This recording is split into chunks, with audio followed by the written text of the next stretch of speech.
സാറേ, ഈ Palestine Israel സംഘർഷം അത് ഇപ്പോൾ തുടർന്നുകൊണ്ടിരിക്കുകയാണ്. അപ്പം നമ്മുടെ വിദേശകാര്യമന്ത്രി ജയശങ്കർ അദ്ദേഹത്തിൻ്റെ ഒരു പ്രസ്താവനയുണ്ട്. അദ്ദേഹം പറഞ്ഞിരിക്കുന്നത് അതിൻ്റെ ശാശ്വത പരിഹാരം എന്ന് പറയുന്നത് ദ്വിരാഷ്ട്ര ഫോർമുലയാണ്. അത് ഇന്ത്യയുടെ എക്കാലത്തെയും നിലപാടാണ്. ആ നിലപാട് തന്നെയാണ് ഇന്ത്യക്ക് ഇപ്പോഴും ഉള്ളത്.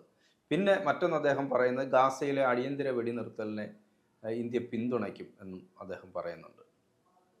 ഒരു മാറ്റമില്ലാത്ത ഇന്ത്യ ദ്വിരാഷ്ട്ര സങ്കല്പത്തെയാണ് ഭാഗത്തെയാണ് സപ്പോർട്ട് ചെയ്യുന്നത്. വെടിനിർത്തലിൽ നമ്മൾ എപ്പോഴും നമ്മൾ പിന്തുണയ്ക്കും. ഈ ലോകത്ത് എവിടെ ആണെങ്കിലും സമാധാനം ഉണ്ടാവണമെന്ന് പറഞ്ഞാൽ ഇതിൽ ഒരു പുതുമയില്ല. പക്ഷേ ഈ ദ്വിരാഷ്ട്രവാദം നടക്കുകയല്ല എന്ന് വെച്ചാൽ അവിടെ രാജ്യം കൊടുക്കുന്നത് മാത്രമല്ല, തൊട്ടടുത്തുള്ള ലെബനനും ഈ പറഞ്ഞ സിറിയ അവർ പിടിച്ചെടുക്കും. അടുത്ത 25 വർഷത്തിനകം സംഭവിക്കാൻ പോകുന്നതാണ്. ലെബനനും സിറിയ അവർ പിടിച്ചെടുക്കും. പിന്നല്ലേ ഈ പറയുന്ന ഇസ്രായേലിൽ അവിടെ വേറെ രാജ്യം അംഗീകരിക്കുന്ന പ്രശ്നം വരുന്നത്. അങ്ങനെ പ്രശ്നമേ ഉദിക്കുന്നില്ല. അവിടെ ഒരു രാജ്യം അവർ അംഗീകരിക്കില്ല. അവിടെ ഒരു രാജ്യം വരാനും പോകുന്നില്ല. പിന്നെ അവർക്ക് ആകപ്പാടെ മാത്രമല്ല അവിടെയൊക്കെ ഇസ്രായേലി സെറ്റിൽമെന്റുകൾ വരും. ഇപ്പൊ തന്നെ ഗാസ സെറ്റിൽമെന്റുകൾ പണി തുടങ്ങി കഴിഞ്ഞിട്ടുണ്ട്. അവിടെയൊക്കെ വരാൻ പോകുന്നത് എന്താന്ന് വെച്ചാൽ ഈ പറയുന്നത് പോലെ ഞാൻ വേറെ ഇതിനോട് ഒരാള് പറയുന്നത് കേട്ടത്, അയാളുടെ ആഗ്രഹം പറഞ്ഞാണോ നടക്കാനുള്ള പ്ലാനായ കറന്നിട്ട് വന്നതെന്ന് എനിക്കറിയില്ല. ഇന്ത്യ എന്നൊക്കെയുള്ള ആളുകളെ ഹിന്ദുസിനെയും ഒക്കെ കൊണ്ടുപോയിട്ട് സിറിയയിലും ലെബനനിലും ഒക്കെ താമസിപ്പിക്കാനാണ് ഇസ്രായേലിന്റെ പരിപാടി. ജൂതന്മാർക്ക് കുറവല്ലേ, ജൂതന്മാർക്ക് കുറച്ചല്ലേ ഉള്ളൂ, ഇത്രയും പ്രദേശം ഉണ്ടല്ലോ കയ്യിൽ. എന്നിട്ട് ഈ അറബികൾ അവിടെ നിന്ന് ഓടിച്ചു വിടുക എന്നുള്ള പരിപാടി എന്ന് ഒരാൾ പറഞ്ഞ് ഞാൻ കേട്ടിട്ടുണ്ട്. എത്രത്തോളം ശരിയാന്ന് എനിക്കറിയില്ല. ധാരാളം ഇന്ത്യക്കാർ ഇപ്പൊ തന്നെ ഇസ്രായേലുണ്ടല്ലോ. ഇസ്രായേലുണ്ട്. മലയാളികൾ തന്നെ എത്രയോ എനിക്ക് പരിചയമുള്ള കുറെ ആളുകൾ അവിടെ ഉണ്ട്. സാർ പറഞ്ഞു. അപ്പൊ എന്ന് വെച്ചാല് അങ്ങനെ ഒരു പ്ലാനാണ് അവർക്കുള്ളത്. അപ്പൊ അങ്ങനെ ഉള്ള പ്ലാൻ അറബികൾക്ക് പരിമിതമായ സ്വയംഭരണം എന്തെങ്കിലും നൽകിക്കൊണ്ട് അവിടെ ചെറിയ ചെറിയ സ്വയംഭരണ മേഖലകൾ, സിവിൽ പഞ്ചായത്ത് പോലുള്ള കാര്യങ്ങളൊക്കെ സ്വയം നോക്കി നടത്താം. ബാക്കി കാര്യങ്ങൾ ഇടപെടാൻ പറ്റില്ല. ആ രീതിയിലുള്ള ഒരു സെറ്റപ്പ് അവിടെ കൊണ്ടുവരാനാണ് സാധിച്ചത്. അതിനൊക്കെ എത്ര വർഷം വേണ്ടി വരും. പിന്നെ അത് മാത്രമല്ല, എന്തോ അതൊരു സംഘർഷ ഭൂമി കൂടിയാകത്തില്ല. അല്ല, സംഘർഷം അവർ നിർവീര്യമാക്കുമല്ലോ. അവിടെ ജനിച്ചു കഴിയുന്ന ഓരോരുത്തരെയും അവര് അവരുടെ മരണം വരെ അത് ഫോളോ ചെയ്യും. ആ രീതിയിലുള്ള ഇന്റലിജൻസ് ഇപ്പൊ ആളുകളെ വെക്കണ്ടല്ലോ. ഇപ്പൊ ഈ പറയുന്ന ആധാർ പോലുള്ള സംവിധാനം വെച്ച് നിങ്ങളെ മോണിറ്റർ ചെയ്യാൻ പറ്റും. അപ്പൊ അങ്ങനെയുള്ള ഒരു പരിപാടിയാണ് ഇസ്രായേലിനുള്ളത്. അതിൻ്റെ ഇടയ്ക്ക് ഈ പറയുന്ന ദ്വിരാഷ്ട്രവാദം കൊണ്ട് പോകേണ്ടത് നടക്കില്ല. അവിടെ മറ്റു ജനവിഭാഗം ഇപ്പോൾ ഓൾറെഡി കുറച്ച് ഇസ്രായേലി സിറ്റിസൺസ് ആയ അറബ്സ് ഉണ്ട്. അവിടെ അങ്ങനെ തന്നെ നിർത്തും. ഇപ്പം ഗാസയും വെസ്റ്റ് ബാങ്കിനെയൊക്കെ ഇസ്രായേലിന്റെ ഭാഗമാക്കി മാറ്റുമായിരുന്നു. അവിടെയുള്ള അറബുകൾ അവർ സിറ്റിസൺ ആയിട്ട് അംഗീകരിക്കില്ല. അവര് രണ്ടാം കിട പകരന്മാരായിട്ട് ബൈബിളിൽ പഴയ നിയമത്തിൽ പറയുന്നത് വെള്ളം കോരികളും വിറകു വെട്ടുകാരുമായിട്ട് കഴിയേണ്ടി വരും പലസ്തീൻ ജനത. അത് എന്തുകൊണ്ടാണ് ഇസ്രായേലിനൊക്കെ ഇത്രയും കോൺഫിഡൻസ് എന്ന് വെച്ചാൽ ഇനി ലോകത്തിന്റെ ആധിപത്യം ഒരിക്കലും ജൂതന്റെ കയ്യിൽ നിന്ന് പോകില്ല എന്നുള്ള കോൺഫിഡൻസ് ഉണ്ട്. അതായത് ജൂതനെതിരെ വെല്ലുവിളി ഉണ്ടാകാൻ പോകുന്നുള്ള ഓരോരുത്തരെയും അവർ അതാത് സ്ഥലത്ത് വെച്ച് തീർത്തിട്ടുണ്ട്. ഇപ്പൊ ഇറാഖിന്റെ ന്യൂക്ലിയർ പ്ലാൻ ഇറാന്റെ അവർ സ്ട്രിക്റ്റ്ലി മോണിറ്റർ ചെയ്യണം. ബോംബ് ഉണ്ടാക്കുന്നുണ്ടെങ്കിൽ അവർ തകർത്ത് കളയും. ഗദ്ദാഫിനെ കൊല്ലാൻ കാരണം അയാൾ ആറ്റം ബോംബ് മേടിക്കാൻ തീരുമാനിച്ചു. പിന്നെ അവരുടെ കയ്യിൽ നിന്ന് പുറത്ത് പോയിട്ട് അത് കൊന്നത് ഫ്രഞ്ച് ചാരനാണ്. അവിടെ അറബികളെ കൊണ്ട് തന്നെ പ്രശ്നം ഉണ്ടാക്കിപ്പിച്ചിട്ടാണ്. പിന്നെ ഇസ്രായേലാണ്. അയാൾക്ക് ഈ ആറ്റം ബോംബ് മേടിക്കാൻ പരിപാടി ഉണ്ടായിരുന്നു, ഉണ്ടാക്കാൻ പരിപാടി ഉണ്ടായിരുന്നു. സദ്ദാം ഹുസൈനെ കൊന്നു. അതുപോലെ ഇറാൻ അപ്പൊ ശക്തമായ നിരീക്ഷണത്തിലാണ്. അവർക്ക് ആപ്പാടെ പറ്റിയ പാകിസ്ഥാനിന്റെ ഇടയിൽ ചുളിവില് ആറ്റം ബോംബ് ഉണ്ടാക്കി. അവർക്ക് അവരന്ന് മോദിദേശാന്റെ സമയത്ത് പറഞ്ഞ ഞങ്ങൾ ബോംബിട്ട് തീർത്തോളാം. പക്ഷെ ഇവിടെ സമ്മതിച്ചില്ല. ഇന്ത്യ റീഫ്യൂൽ ചെയ്യാനുള്ള സംവിധാനം ചെയ്തതെന്ന് പറഞ്ഞു. അത് നമ്മൾ സമ്മതിച്ചില്ല. പക്ഷെ അതും അമേരിക്ക പോയി കൺട്രോൾ ചെയ്യാൻ പറ്റും എന്നുള്ള കോൺഫിഡൻസ് ആണ് അത്. പിന്നീട് നോർത്ത് കൊറിയ ആറ്റം ബോംബുണ്ട്. നോർത്ത് കൊറിയ പക്ഷെ അവർക്കൊരു ഭീഷണിയല്ല. അത് പിന്നെ അമേരിക്കയ്ക്കാണ് ഭീഷണി. അതല്ലാതെ മുസ്ലിം രാജ്യങ്ങളൊന്നും തന്നെ ഇവർക്ക് മെയിൻ ഭീഷണി മുസ്ലിം രാജ്യങ്ങളാണല്ലോ ഉയർത്തുക. അവർക്കൊന്നും തന്നെ ഇവരുടെ ഒരു രീതിയും പിടിച്ചു നിൽക്കാൻ പറ്റില്ല എന്നുള്ള ഉറച്ച കോൺഫിഡൻസ് ഉണ്ട്. കാരണം നിങ്ങൾ ഇസ്രായേൽ എന്ന് പറയുമ്പോൾ നിങ്ങൾ അപ്പുറത്ത് അമേരിക്കനെ കാണണം. ഇസ്രായേലിന്റെ അമേരിക്കയുടെ ഒരു ഷാഡോ മാത്രമാണ് ഇസ്രായേൽ. ശരിയായ ജൂതരാഷ്ട്രം അമേരിക്കയാണ്.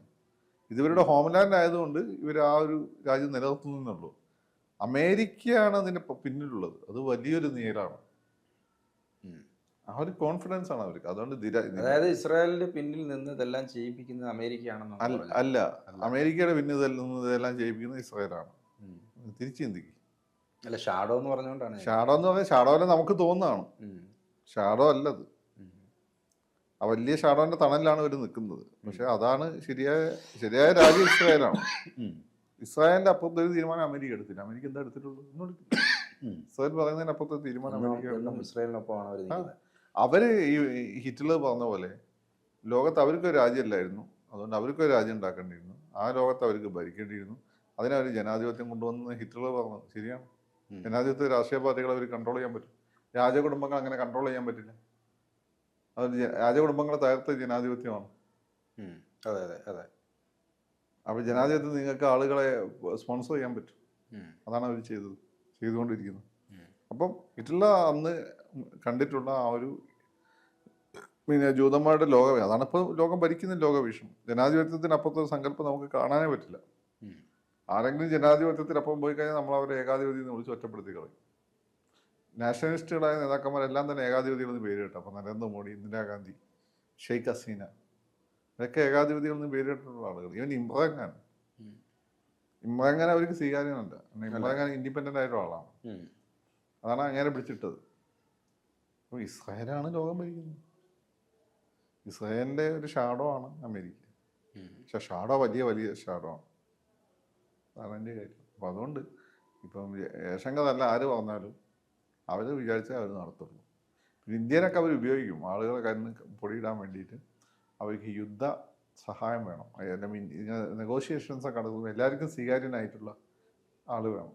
ഇപ്പം ജയസൂര്യനെ പറ്റി ഈ ചോക്ലേറ്റ് സിനിമയിൽ പൃഥ്വിരാജ് പറയുന്നുണ്ട്, ഈ ഒരു വഴിക്ക് പോകുമ്പോൾ കണ്ടാൽ മാന്യമെന്ന് തോന്നാൻ പറ്റുന്ന കൂടെ ഉള്ള നല്ലതാണ്. അവരാണ് ഇന്ത്യ. ലോകത്ത് എല്ലാവർക്കും സ്വീകാര്യനായ മാന്യമായ രാജ്യമാണ്. അതുകൊണ്ട് അവർ നെഗോഷിയേഷൻസിനൊക്കെ അവരുപയോഗിക്കും, പുട്ടിന് ഉപയോഗിക്കും. നമ്മളവിടെ നമ്മളൊരു കസേര ഉറപ്പിക്കുകയും ചെയ്യും. അത് നടക്കും. അതല്ലാതെ ഈ പറഞ്ഞ ഒരു കാര്യം നടക്കാൻ പോകുന്നില്ല. ഗാസയിൽ ഇന്ത്യ പറഞ്ഞുകൊണ്ട് അവരോട് വെടി നിർത്തിയില്ല. അവർക്ക് നിർത്തേണ്ട നിർമ്മാണം നിർത്താൻ പറ്റും. പിന്നെ വേറെ കാര്യത്തിൽ ഇന്ത്യയും ഇസ്രായേൽ, ഇപ്പം അമേരിക്കയ്ക്ക് പല കാര്യത്തിൽ ഇസ്രായേലിന് ശേഷം നേരിട്ട് സഹായിക്കുന്നതിൽ അവിടുത്തെ സെനറ്റ് സിൻഡിക്കേറ്റ് ഒക്കെ ചില പ്രശ്നങ്ങളാണ് മീഡിയയൊക്കെ. ആ സമയത്ത് അവർക്ക് പല നിർണായക ഘട്ടത്തിൽ ആയുധങ്ങളൊക്കെ നമ്മൾ എത്തിച്ചു കൊടുക്കുന്നത്. പക്ഷേ ഈ ആയുധങ്ങൾ പലതും നമ്മൾ ഡെവലപ്പ് ചെയ്യുന്ന അവരുടെ സഹായത്തോട് കൂടിയിട്ടാണ്. നമുക്ക് ഇതുപോലെ ഘട്ടം വന്നപ്പോൾ അവർ സഹായിച്ചിട്ടുണ്ട്. അവർ പറയുന്നത് നിങ്ങളെ കശ്മീരിലെ വിഷയം എങ്ങനെയാണോ അതുപോലെയാണ് ഞങ്ങളുടെ വെസ്റ്റ് ബാങ്കിലെയും ഗസയിലെയും പ്രശ്നം എന്നാണ് അവർ പറയുന്നത്. നമ്മൾ രണ്ടുപേരും തീവ്രവാദത്തിന്റെ ഇരകളാണ്. പക്ഷെ അത് നമ്മള് ഈ യാസർ അറാഫത്തിനും പിന്തുണ കൊടുത്തിട്ടില്ലേ?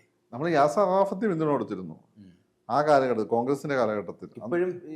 ഇപ്പോഴും അറാഫത്തിന് പിന്തുണയുണ്ട്. പക്ഷെ ഇപ്പോഴത്തെ അറാഫത്തിന്റെ മൂവ്മെന്റ് വെച്ചാൽ പണ്ടത്തെ പോലെ മിലിറ്റന്റ് മൂവ്മെന്റ് അല്ല.